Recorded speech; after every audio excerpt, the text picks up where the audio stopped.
So if the goal is to take better photos of people quickly, how do we do it? I think this is going to sound ridiculous, but I start by looking at my subject. Just looking at them, figuring out what you like. I think the goal of my photography is that people would hire me for my perspective on the world. So they would say, I love the way Justin sees things. I want him to see things at my wedding. And so I think each photographer develops like how they see the world. And when you clearly communicate with people that, then people start to hire you for how you see the world. So when I get in front of a subject, I want to look and say, what do I like about them? What are maybe some things I want to minimize?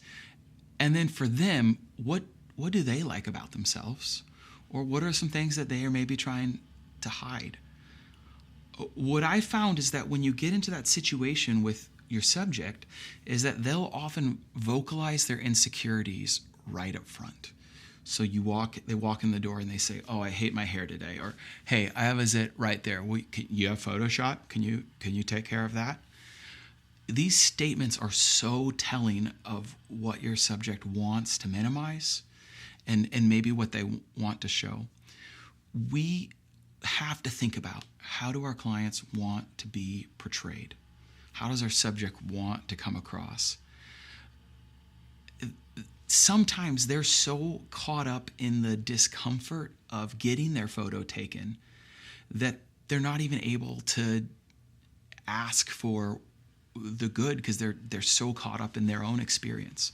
So we have to be, I like to use positivity, like reinforcing them, and to really call out the things that I like. So you say, "Man, your hair is amazing today," or "I love that jacket," or "You have the longest legs. Like, let's make sure that we shoot those in the shot. Let's really lengthen you out."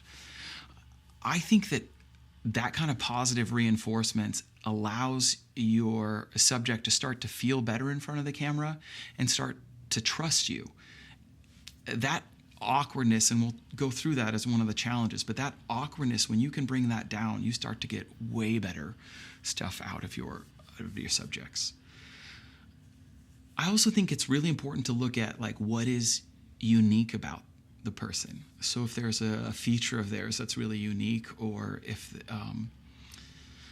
they carry themselves in any sort of way, you're trying to find elements of them to really expose and show as like, to really get their essence as a person.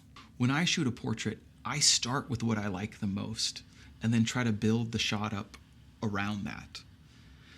And maybe this is something that people don't talk about a lot, but a lot of times the goal in photography is hiding somebody's weaknesses. And so oftentimes you start with what their strengths are, but then if there's something that they clearly don't like about themselves, you can try and say, "Well, I like it. Let's shoot that anyways." Or sometimes you work with them and say, "Okay, these are some tricks to minimize that." And that's oftentimes through posing or lighting or something like that.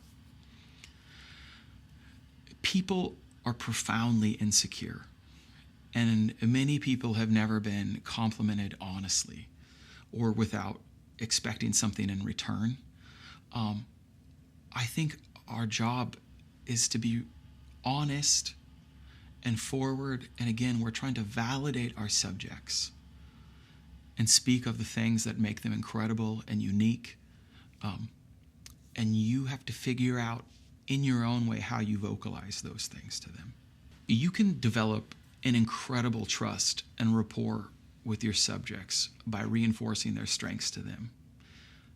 Things of like, I love your face shape. Oh man, this is so fun to photograph you. I think through some of those things, you build this connection that really brings out the best in your portrait work. I don't think that finding somebody's strengths is the hard part. We're naturally drawn to beauty and strengths. But it seems like the challenges sometimes are hard because, like, are we even allowed to bring up these things, even to ourselves in our head? I've compiled a list of 7 common challenges And I've broken them down into kind of masculine challenges and feminine challenges. And in our next section, I want to go over what are these things that seem to come up in my portrait work, and then how do you get through them.